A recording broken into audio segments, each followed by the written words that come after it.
but I can make an explosion. This is my fight song. Take back my life song. Prove I'm alright song.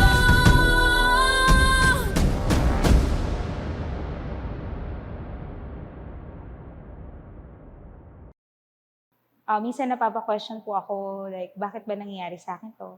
Out of all people, I'm too young.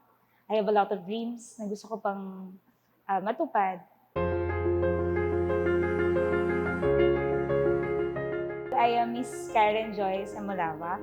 Yung mga students ko po, they used to call me Miss CJ, as well as my colleagues po, mga co-teachers ko po in senior high school.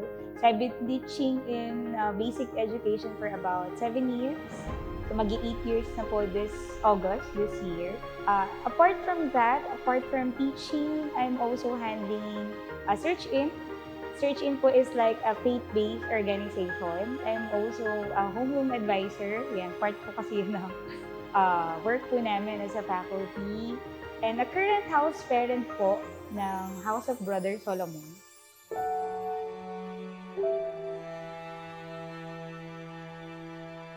My story, well, siguro po around 2022. It was first story po ng mom ko. My mom was diagnosed with breast cancer. Dalawa lang po kaming magkapatid. I am the youngest and my dad is actually a taxi driver. So, and my mom naman po is a housekeeper. So, way back 2022, siguro ito po yung mga biggest challenges in our family. So, that was also part of the pandemic era po. But thank God kasi po parang naging blessing po in disguise sa amin yung pandemic.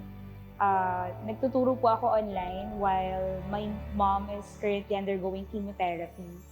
So parang habang hinintay ko po yung mom ko sa kanyang chemo, talagang nasa online class po ako noon, nakapatay lang yung camera and then nasa hospital kami. Parang yung all, kumbaga treatment era niya, ganun lang po, no? So, I was able to, kumbaga, survive naman po, na hindi po ako nakaalis ng Lasal. Actually, nung yung mom ko po yung na-detect with a cancer, kumbaga nag-exist na din po yung lump sa akin. Pero sinet aside ko po yun kasi I have to stand up for my mom. Kasi ako lang po yung possible, yung talagang mag-aalaga sa kanya. So I have to take care of her. So parang isa po yun sa mga challenges po talaga na to continue while taking care of my mom. And then, ito lang po, way back 2024, actually noon pa po napapansin ko na parang there's something wrong with my physical health.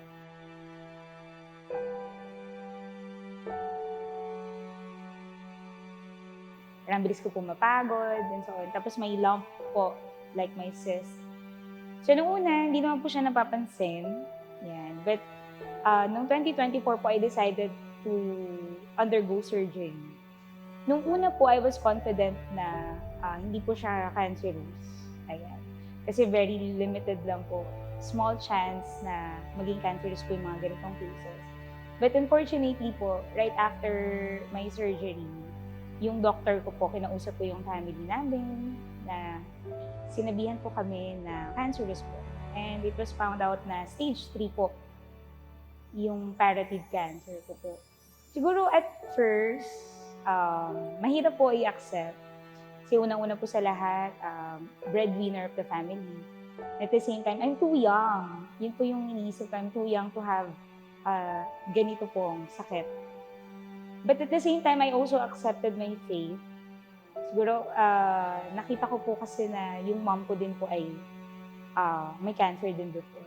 So right after that, luckily, din po, the university itself is very supportive po.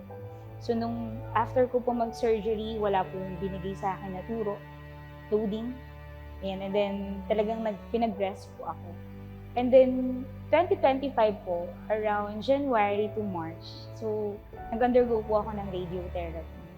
So these are one of the challenges that I had po. Kasi right after my radiotherapy, I have to go back to school and I have to teach. So, kumbaga, yung pagod. Kasi po, yung pagod from the therapy itself. plus yung mga students po, then magtuturo pa po.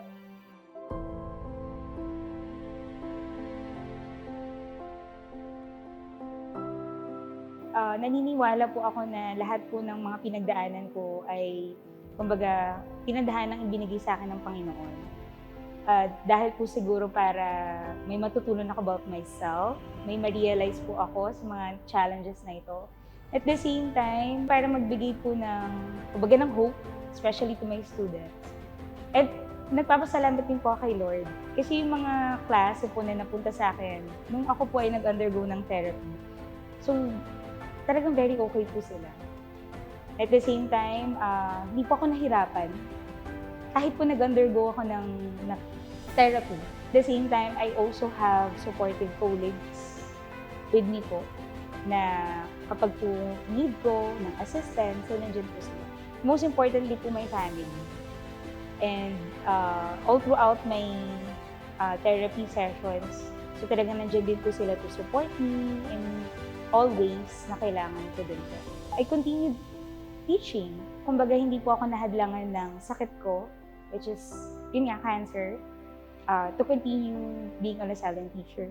Actually, on March 10 po this year, pang isang taon ko na po ng radiotherapy po.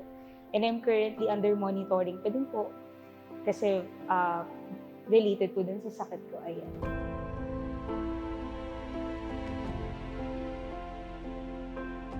I'm still hopeful. Siguro, thankful na rin po ako dahil yung age ko din po, kumbaga, young enough to survive yung mga physical, emotional, yung mga mental stress around me. Kasi isa po talaga yun sa mga biggest factor, which is yung stress. So, for example po sa pagtuturo, syempre hindi naman po madali like yung everyday na ginagawa ng mga teachers. Pero sabi ko nga po, I believe ito naman po ay kinadhana ng Panginoon na mangyari. So ito po ay mangyari. And I also believe na in this journey, hindi naman, kumbaga kaya hindi po ako pinanghinaan din ng loob. It's because yung trust ko din po kay Lord. So ganun po siya ka-strong. Actually, we are patients from PGH. My mom was a patient from PGH. And ganun din po ako. So, syempre in terms of income, mahal po mag-therapy. Although, sinusuportahan naman po siya ng mga government agencies, may mga support na ganun, pero hindi pa rin po siya enough. Ako naman po kasi, kumbaga, despite yung, kumbaga, enough lang po yung resources as a teacher. Nasustain ko naman po, for example, yung therapy ko, as well as my medications, dahil po may mga medical assistance din naman po yung school. So, na-cover naman po siya. Naman po yung pagpapasalamat ko din sa Diyos na may mga ganung blessings po. Unexpected blessings din po yung iba. Pero yun po na overcome naman.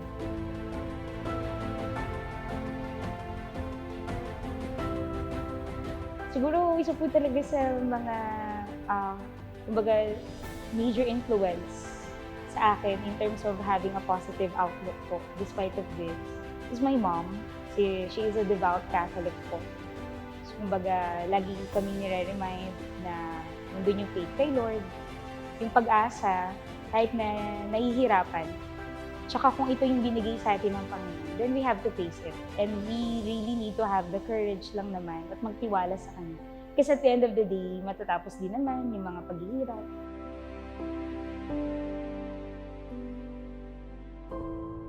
Siguro nakakatulong po dun yung being a faithful. Compared po kasi dun sa mga older, which is, I believe, mas strong po yung faith nila. Example po nun is my mom. Kasi sa kanya ko nga po nakuha yung lakas ng loob na to continue kahit nahihirapan. But at the same time, ano po yung pagkakaiba with the Gen Z? Siguro kasi po we have a lot of opportunity. Kumbaga nakikita namin siya other way around. Na may purpose, may meaning behind this.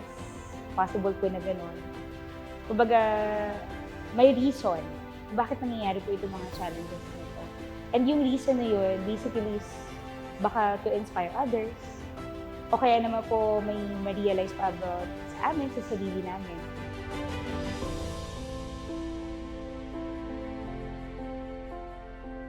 continue moving forward, continue to say yes to life challenges, and at the same time, huwag kalimutan yung faith kay Lord kasi He's the one who continuously sustain us, despite and in spite of, and continuously providing all our needs, mapa-physical man yan, mental, emotional, and spiritual needs. Kasi po yung mga problems naman po na dumadating, natatapos din eventually. Kumbaga, at first, yes, mahirap and we have to acknowledge how difficult it is. Pero we just need to, kumbaga, harapin ito, i-accept na may mga ganitong pangyayari sa buhay.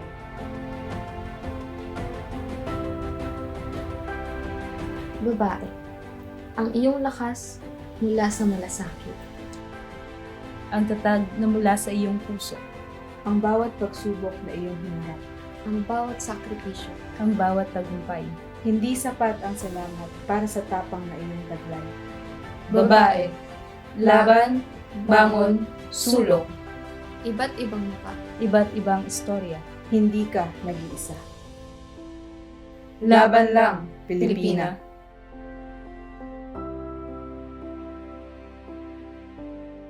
But I can make an explosion. This is my fight song.